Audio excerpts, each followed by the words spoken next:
Hi friends, welcome back. Covid vaccination മനുഷ്യ ശരീരത്തിലെ 13ഓളം രോഗാവസ്ഥകളെ നേരിയ തോതിൽ വഷളാക്കുന്നുവെന്ന് കണ്ടെത്തൽ. ലോകാരോഗ്യ സംഘടനയുടെ ഗവേഷണ വിഭാഗമായ ഗ്ലോബൽ വാക്സിൻ ഡാറ്റ നെറ്റ്വർക്കിലെ ഗവേഷകർ നടത്തിയ പഠനത്തിലാണ് വാക്സിനേഷൻ മനുഷ്യ ശരീരത്തിലെ മസ്തിഷ്കം, ഹൃദയം, രക്തം എന്നിവയുമായി ബന്ധപ്പെട്ട് അപൂർവം ചിലരിൽ ആരോഗ്യ പ്രശ്നങ്ങൾ സൃഷ്ടിക്കുന്നതായി കണ്ടെത്തിയത്. ഈ വീഡിയോ നിങ്ങൾക്ക് യൂസ്ഫുൾ ആയെങ്കിൽ ലൈക്ക് ആൻഡ് ഷെയർ ചെയ്യണേ. സംശയങ്ങൾ കമന്റ് ബോക്സിൽ രേഖപ്പെടുത്താം. ആരോഗ്യപരമായ പുതിയ അറിവുകൾ വേഗത്തിൽ അറിയാൻ സബ്സ്ക്രൈബ് കൂടി ചെയ്തോളൂ. തീർച്ചയായും ഉപകാരപ്പെടും. വാക്സിൻ നിർമ്മാതാക്കളായ ഫൈസർ, മോഡേണ, ആസ്ട്രസെനക തുടങ്ങിയ കമ്പനികളുടെ വാക്സിനുകൾ സ്വീകരിച്ച 90 ദശലക്ഷം ആളുകളിൽ നടത്തിയ പഠന റിപ്പോർട്ട് വാക്സിൻ എന്ന ജേണലിലാണ് പ്രസിദ്ധീകരിച്ചത്.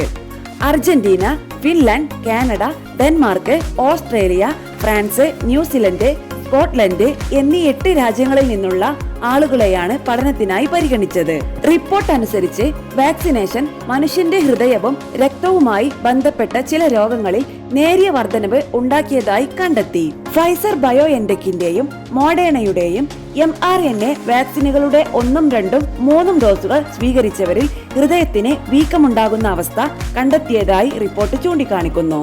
മോഡേണയുടെ 2ാമത്തെ ഡോസ് സ്വീകരിച്ചതിനു ശേഷമാണ് ഈ അവസ്ഥ പലരിലും ഉണ്ടായിരിക്കുന്നത് എന്നും പഠന റിപ്പോർട്ടിൽ പറയുന്നു. ആസ്ട്രസെനകയുടെ 3ാമത്തെ ഡോസ് സ്വീകരിച്ചവരിൽ ഹൃദ്രോഗമായ പെരികാർഡിറ്റിസിന്റെ സാധ്യത 6.9 മടങ്ങ് വർദ്ധിച്ചതായി കണ്ടെത്തി.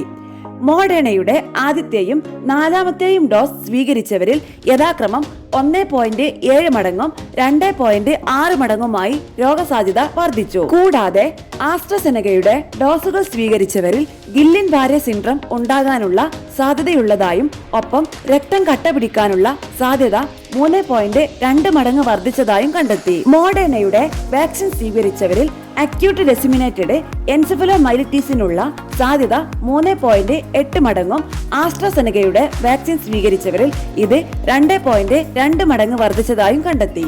ഇന്ത്യയിൽ കോവിഡിനെ അതിജീവിച്ചവരിൽ ശ്വാസകോശ സംബന്ധമായ പ്രശ്നങ്ങൾ കണ്ടെത്തിയതായി വെല്ലൂരിലെ ക്രിസ്ത്യൻ മെഡിക്കൽ കോളേജ് നടത്തിയ പഠനത്തിൽ പറഞ്ഞിരുന്നു. കോവിഡിന്റെ ആദ്യ തരംഗത്തിനിടെ പൾമണറി ഫംഗ്ഷൻ ടെസ്റ്റുകൾ, 6 മിനിറ്റുള്ള വാക്കിൻ ടെസ്റ്റ്, ചെസ്റ്റ് റേഡിയോഗ്രാഫി എന്നിവയുടെ അടിസ്ഥാനത്തിൽ 207 പേരെയാണ് പഠനത്തിന് വിധേയമാക്കിയത്.